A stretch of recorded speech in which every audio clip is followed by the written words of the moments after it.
کابینہ نے defence force act 2026 اور نیشنل کمانڈ اتھارٹی 2010 میں ترمیم کی منظوری دی۔ اس حوالے سے یہ ہے کہ جو معاملہ ہے وہ بڑا عجیب سا ہے کہ فوری طور پر بل کو پیش کیا گیا اور اسے پاس کرایا گیا۔ یہاں 3 بڑے اہم نکتے ہیں کہ جب بھی ایسا موقع آتا ہے تو ہم نے دیکھا ہے کہ جیسے ریوڑ ہوتا ہے بکریوں کا، وہ ایک ہی جانب سب چل پڑتے ہیں، ان کو ایک ہانکنے والا ہوتا ہے، عام روٹین میں نظر آتا ہے، لیکن جب یہاں بلوں کی باری آتی ہے، بل پاس کرانے کی باری آتی ہے تو وہ بکریوں کا ریوڑ تو نظر آتا ہے لیکن ان کو ہانکنے والا نظر نہیں آتا۔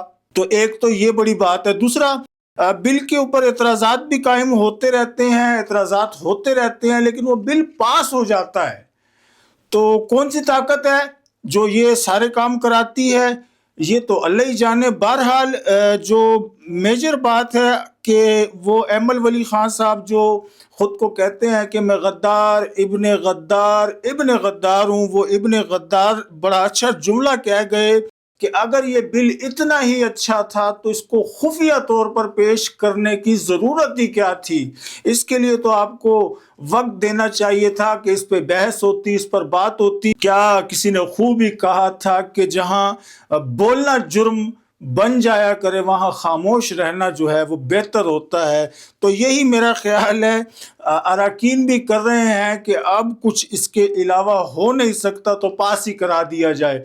اگرچہ بل کے کچھ نکات اچھے بھی ہیں جن کو دیکھا جائے تو ایسا ہونا چاہیے، جن میں یہ ہے کہ مسودے کے اندر 27ویں آئینی ترمیم کے ذریعے کی گئی ترامیم کے تسلسل پر اس کو تیار کیا گیا ہے، اور ایکٹ میں شامل ہے کہ دفاعی افواج کا ایک ہیڈ کوارٹر قائم کیا جائے گا۔ دفاعی افواج کا ہیڈ کوارٹر جو مسلح افواج کا ہیڈ کوارٹر ہوگا، دفاعی افواج کا جو ہیڈ کوارٹر ہے چیف آف ڈیفنس فورسز کی کمان اور اختیارات کے تحت ذمہ داریاں ادا کرے گا۔ تو یہ بھی اچھی بات ہے۔ دیگر اس میں اچھے جو نکات ہیں وہ شامل ہیں، لیکن جو بعض نکات ہیں وہ ہمیں آگے کی خبر دیتے ہیں۔ اس پر ہم اور کچھ نہیں کہہ سکتے، ہم اتنا ہی کہہ سکتے ہیں کہ خاموش رہنا بہتر ہے۔